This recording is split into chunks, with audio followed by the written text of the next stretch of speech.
Bayangkan, di masa depan, ketika manusia bisa memperbaiki tubuhnya yang rusak dengan bagian buatan seperti tangan bionik, jantung buatan, bahkan otak yang ditambah chip AI. Sebuah masa depan di mana kita tidak lagi tunduk pada penyakit usia atau batasan fisik. Inilah visi besar dari transhumanisme, membuat manusia melampaui dirinya sendiri dengan teknologi. Apa itu transhumanisme? Transhumanisme adalah sebuah gagasan futuristik yang percaya bahwa manusia bisa ditingkatkan kemampuannya lewat teknologi baik secara fisik, mental, maupun biologis. Bayangin lo punya chip di otak, bisa googling tanpa buka HP, atau punya tangan robot yang lebih kuat dari manusia biasa, atau hidup ratusan tahun karena tubuh lo bisa diperbaiki kayak mesin. Nggak semua itu udah kejadian sih, tapi sebagian udah ada di dunia nyata. Teknologi yang sudah ada sekarang. 1. Tangan bionik. Lo kehilangan tangan? Sekarang udah ada tangan buatan yang bisa lo gerakin cuma pakai sinyal otot, bahkan bisa merasa sentuhan. Gila? Nggak. Nyata. 2. Chip otak Neuralink. Elon Musk. Elon lagi coba bikin chip yang bisa ngebantu orang lumpuh ngontrol komputer cuma pakai pikiran. Bahkan ke depannya, lo bisa ngobrol sama AI langsung dari kepala lo. 3. Exoskeleton. Rangka robot yang dipakai di luar tubuh. Awalnya buat pasien stroke, sekarang dipakai juga di militer. Lo lemah? Pakai ini. Lo bisa angkat barang berat kayak Iron Man. 4. CRISPR. Edit Genetic. Teknologi yang bisa nyunting DNA manusia. Udah dipakai buat mencegah penyakit bawaan. Tapi bisa juga buat bikin bayi super. Tinggal lo setel. Mau tinggi, cerdas, atletis? Bisa. Lalu, apa tujuannya semua ini?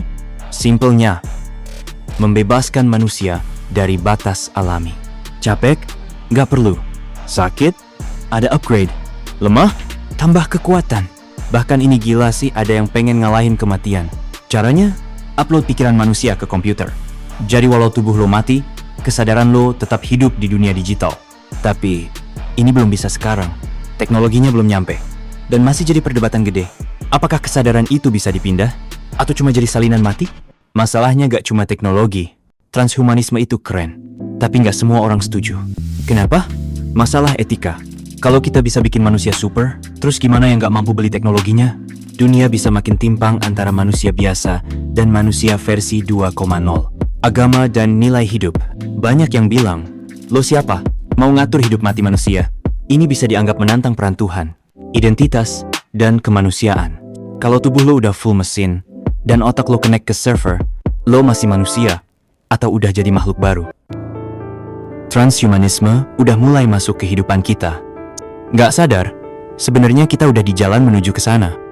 Lo pakai smartwatch, lo udah pakai teknologi buat monitor tubuh.